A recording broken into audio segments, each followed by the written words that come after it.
About the snowstorm again in just a couple minutes, but we're going to take a few right now to talk about tax season.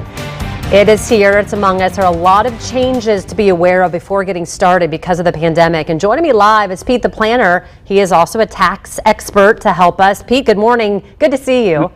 Good to see you this morning. I'm a tax expert because people are going to have a blizzard of refunds headed their way. Awesome.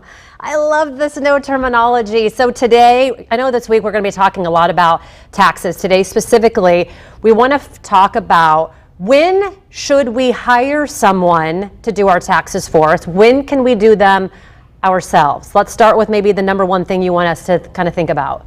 It's not worth overcomplicating. If you have a simple financial life, and that's not a pejorative, I'm not saying that's a bad thing to have a simple financial life. If you have a job in which you get a W-2 and you're going to take the standardized deduction, then you probably could just do it yourself. You could use tax software that's free online. It's sort of dummy proof. It walks you through it.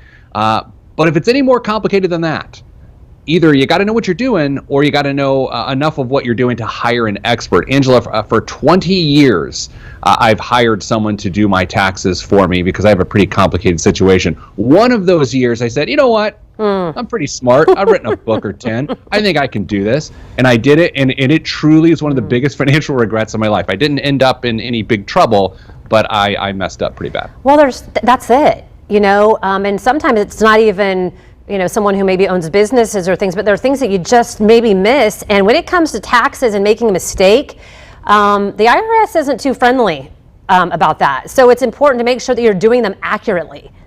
There's that meme going around that's like, hey, we're not going to tell you how much you owe, but if you get it wrong, you're in trouble, right? It's that whole idea of like, what are we doing? What is our tax system? Here's how I personally look at it. The cost to hire someone to do it right is worth more to me than whatever return I could possibly get. Oftentimes we try to get too aggressive with our taxes, and even the commercials on TV talk about, can I write off this or can I write off that? It's not worth the risk. As O'Shea Jackson Sr. once said, you better check yourself or you will wreck yourself. And that's what happens if you do not hire a professional when you have a complicated financial situation. And a lot of times, them just knowing something specific that you might not have known how to do exactly right, they could end up paying for the fee because you wouldn't have gotten that money back to know that you could potentially write something off or a deduction that you just weren't sure about. Yeah, I just think of it this way. They see thousands of situations, you see one. So use their experience to do that. And final thing with this is, don't get in a hurry and get an advance on your refund either. Not worth the hassle, not worth the cost to do so. Okay, I'm going to check myself before I wreck myself. O'Shea Jackson. Awesome, good to see you. Ice Cube, it's Ice Cube. Yeah, Ice Cube. If you would like to get more information on Pete the Planner and his tips, just go to fox59.com/links on Wednesday. Pete will also tell us more. Should you really get a refund or change your monthly tax withholding to get more every paycheck? Daniel, that's coming up on Wednesday. Peter knows his stuff. Fox 59 wants you to be